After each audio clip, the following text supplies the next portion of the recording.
Bismillahirrahmanirrahim. Assalamualaikum warahmatullahi wabarakatuh. Dalam penugasan video berikut, kami sampaikan terima kasih kepada beliau Bapak Abdullah Fakih PhD selaku dosen dari mata kuliah Desain Pembelajaran PAI berbasis digital. Terima kasih atas ilmu pengalaman yang telah disampaikannya. Berikutnya, saya akan menyajikan sebuah materi tugas dengan judul Analisis Karakteristik Siswa dan Konteks Pembelajaran. Bentuk tujuan analisis penilaian kebutuhan adalah mengidentifikasi dan menentukan langkah-langkah spesifik untuk mencapai tujuan. Analisis tambahan yang telah digunakan untuk mengidentifikasi antara lain: 1. Keterampilan bawahan yang harus diberikan. Yang kedua, keterampilan dasar bahwa seorang pelajar harus termasuk di dalam kegiatan instruksi. Yang berikutnya, keterampilan dasar bahwa peserta didik harus memiliki pengetahuan dasar untuk memulai sebuah instruksi.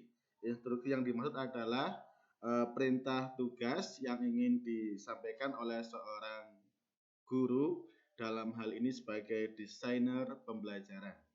Desainer tidak hanya harus menentukan apa yang akan diajarkan, tetapi juga memahami karakteristik peserta didik, konteks, bagaimana tujuan pembelajaran, dan analisis konteks pada kemampuan siswa pada tahap akhirnya.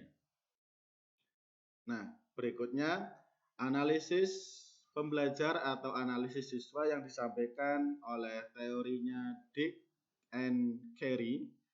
Beliau menyampaikan bahwa analisis pembelajar atau analisis siswa, karakteristik siswa merupakan kegiatan melakukan pengamatan, namun sebelumnya dapat dengan mempertimbangkan siapa pembelajar untuk tepat instruksi tertentu.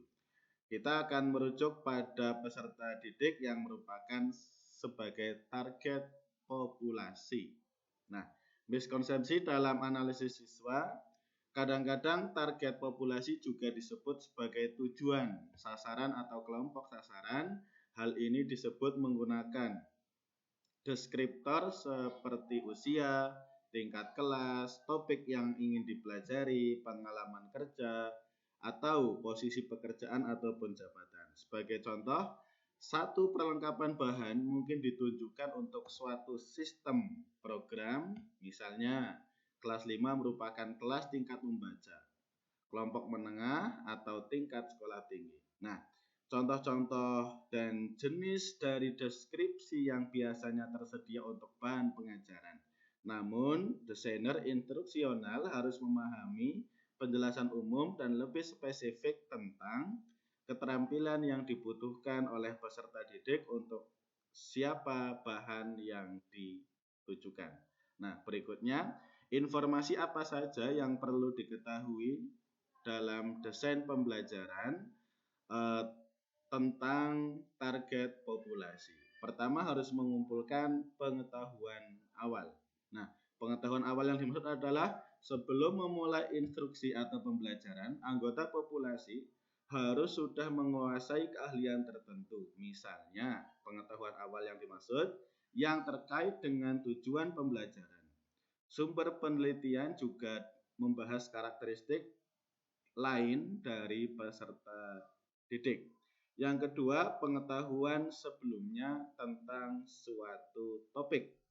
Pada dasarnya penting untuk menentukan apa yang sudah diketahui tentang topik yang akan diajarkan.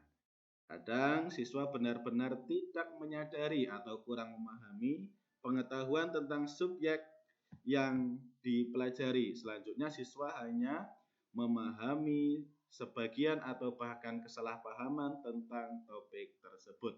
Nah, informasi yang ketiga, bagaimana sikap terhadap isi materi dan cara penyampaian. Dalam hal ini, siswa mungkin memiliki kesan atau sikap tentang topik yang akan diajarkan dan bahkan mungkin bagaimana pembelajaran akan disampaikan. Para desain harus menentukan dari sampel perlengkapan pembelajar berbagai pengetahuan, pengalaman sebelumnya, dan juga sikap terhadap isi materi yang tercakup dalam instruksi atau pembelajaran. Nah, informasi berikutnya berkaitan dengan motivasi akademik. Banyak pengajar mempertimbangkan tingkat motivasi pembelajar sebagai faktor yang paling penting dalam pembelajaran yang sukses. Tentu, guru mengungkapkan bahwa ketika peserta didik memiliki sedikit motivasi atau ketertarikan terhadap suatu topik, pembelajaran tidak akan berlangsung dengan baik. Sebagaimana disampaikan oleh Keller, mengembangkan model berbagai jenis motivasi yang diperlukan untuk belajar sukses. Dan ia menyarankan bagaimana menggunakan informasi ini untuk merancang pengajaran yang efektif. Model Keller disebut juga model ARCS yang di dalamnya meliputi perhatian, relevansi, kepercayaan diri, dan juga kepuasan. Informasi yang kelima yaitu tingkat pendidikan dan kemampuan siswa. Tentukan tingkat prestasi dan kemampuan umum peserta didik. Informasi ini akan memberikan wawasan ke dalam jenis pengalaman instruksional. Nah, mereka mungkin memiliki kemampuan tertentu dan mungkin kemampuan mereka dapat memberikan pendekatan baru dari yang berbeda berdasarkan instruksi pembelajaran. Nah, berikutnya pemilihan cara pembelajaran atau pembelajaran yang disukai. Nah, cari tahu tentang keterampilan populasi yang menjadi sasaran belajar dan pemilihan pembelajaran umum mereka untuk mencari cara baru belajar.